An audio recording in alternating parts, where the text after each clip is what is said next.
calankayaga rabbow taban taabiyo adigu noo taakule allow noo tiirise taagne calankayaga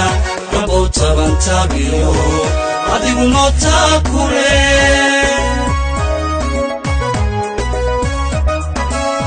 Somaliland talada tabayu adeegsato tabaalooyinkii horiyo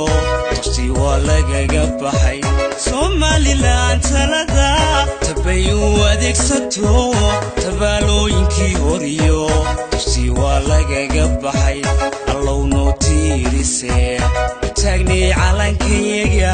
rabbow taban taabiyo adigu noo taakule allow noo tiirise taagne calanka shirkadaheena ku dheeraan maayo raggii horeeyaa sheegay warshadaheenu waa bilow waa curdin weli warshado waaweyn oo aynu lugaa u taagna ma jiraan laakiin waynu ku soconnaa dhaqaalaheena koraya warshadaheena koraya ganacsadeena koraysa dawladda koraysa weli curdin baynu nahay dhibaatooyinkeenu way badan yihiin waa san xalli karnaa marka la isugu tago dawladdu iyadoo dhaqaale badan haysan oo inta badan waxay dahashaaba aynu qanu yahay haddana sanadkan 14 milyan iyo dhibic laba ayaan 14 milyan iyo dhibic laba malyan oo dollar oo cashuur dhaafa ayaan warshadahayn toosaarka warshadaha qaranka Soomaaliland waxay u tahay dhiirigelin ballaaran dadka ku dhiiraday iyagoo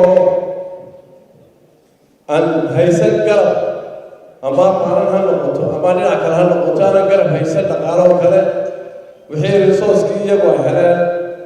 ku dhiiraday inay waddanka hore ugu mariyaan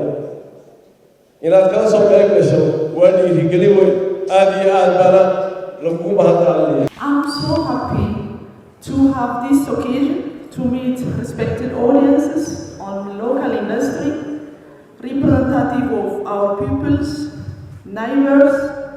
with which Ethiopia, especially Oromia, has strong ties.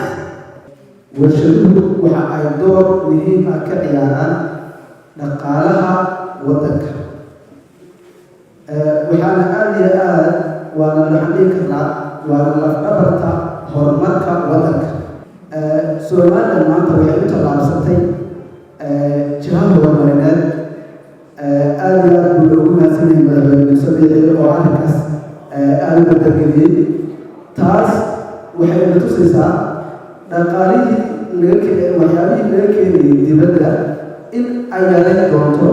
warshaduhu oo la isticmaali doono local products-ka waxaan ku hambaliyaynaynaa qolooyinka warshadeeda ee halkan ku soo bandhigay wax soo saarkooda qaran ahaan way noo faan waanaynu ku faanaynaa waanaynu ku hambaliyaynaynaa warshadani ahmiyad weyn u lahayd qaranka Somaliland si maaragtay ay u soo bandhigaan wax soo saarkoodii una helaan suuqgeyn fiican oo alxamdulillah waad arkiiseen oo wafdi balan oo ballaaran oo Ethiopia noogu yimid inay naga soo qayb galeen carwadina si habsami leh oo fiican oo wanaagsan ay noogu socoto haddaan gaygayga qayto haddaan macdantiyo shidaalka haddaan hodankiisa gaadho nimcada la helaayo qaybsho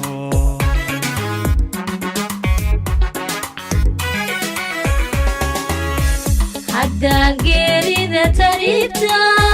haddaan ubadka uga hesho haddaan qulubtiya tacluusta haddaan ka badbaadsho hooyo haddaan dunida horaysa lahabto horumarkeeda lahabto